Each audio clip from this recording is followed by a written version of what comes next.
आज मैं एक इंटरेस्टिंग टॉपिक शेयर करने वाला हूँ जो मैंने एक बुक में पढ़ा था। बुक का नाम है breath by James Nestor. Actually मैं प्राणायाम एंड उसके मेंटल एंड फिजिकल बेनिफिट्स पे बुक सर्च कर रहा था एंड तभी मुझे ये बुक मिला। इसको पढ़ने के बाद मैं शॉक रह गया कि just simple breathing pattern change करने से भी हमारी हेल्थ कितनी इंप्रूव हो सकती है। तो आज मैं इस बुक में से एक कॉन्सेप्ट बताऊंगा जिसमें नाक से सांस लेने में और मुंह से सांस लेने में क्या डिफरेंस है वो बताया है। सबसे पहले बेसिक्स समझते हैं। जब हम नाक से सांस लेते हैं हमारी नाक एयर को फिल्टर करती है एंड पोल्यूशन एंड डस्ट को अंदर नहीं जाने देती। वो एयर को थोड़ा गर्म करती है एंड ह्यूमिडिफाई करती है जो कि लंग्स के लिए सेफ है।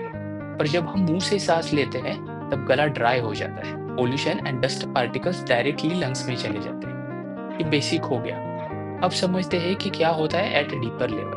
नाक से सांस लेने से नेजल कैविटी में नेचुरली नाइट्रिक ऑक्साइड गैस बनती है जो एयर के साथ लंग्स में जाती है एंड ब्लड वेसल्स को ओपन करती है एंड रिलैक्स करती है, जिससे blood circulation and lung functions दोनों इंप्रूव होते हैं। नाक से ब्रीदिंग करने पे 20% मोर ऑक्सीजन मिलता है बॉडी को कंपेयर टू माउथ ब्रीदिंग, और इससे आपका स्टेमिना और एंड्योरेंस लेवल इंप्रूव होगा। ऑल्सो कंटिन्यूसली नाक से सांस लेते हैं तब हमारा पैरासिम्पैथेटिक नर्वस सिस्टम एक्टिवेट हो जाता है, जिससे स्ट्रेस लेवल्स कम हो जाते हैं एंड काम फील होता है।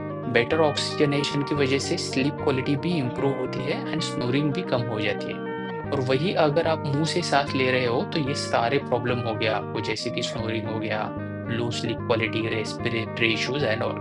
तो याद रखना है हमेशा नाक से ही सांस लेनी है। ये सिंपल लगता है सुनने के लिए, बट आप नोटिस करना आप कैसे सांस लेते हैं थ्रू आउट द डे। अब मेन पॉइंट ये है कि नाक से सांस लेने की आदत कैसे डालें। तो जब भी आपको याद आए आपको मुंह बंद रखना है एंड नाक से सांसें लेते रहना है। रात को आप मेडिकल ग्रेड का टेप लगा सकते हो मुंह पे, ये ऐसा वाला। ये मेडिकल में मिलता है एंड ये सेफ है, स्किन फ्रेंडली है और नॉन टॉक्सिक भी है। इसको थोड़ा सा तोड़ना होता है ऐसा, एंड फिर थोड़ा सा तोड़ के आप ऐसे मुंह पे लगा सकते हो इसको,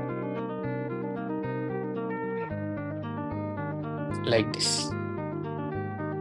इसको रात भर रखना है एंड कुछ दिनों के बाद आपको मुंह बंद के सोने की आदत हो जाएगी। ये मैं खुद लास्ट 10-12 दिनों से लगा रहा हूँ सोते टाइम पे, और इसकी वजह से मेरी नींद भी अच्छी हो रही है और सुबह एक्स्ट्रा फ्रेश लगता है। जस्ट एक सिंपल ब्रीदिंग हैबिट से आपके हेल्थ ड्रास्टिकली चेंज हो सकती है। सो इसको याद रखना है और अपने घर वालों को भी सिखाना है, स्पेशली छोटे बच्चों को, सो उनको बचपन से ही ये आदत हो जाए।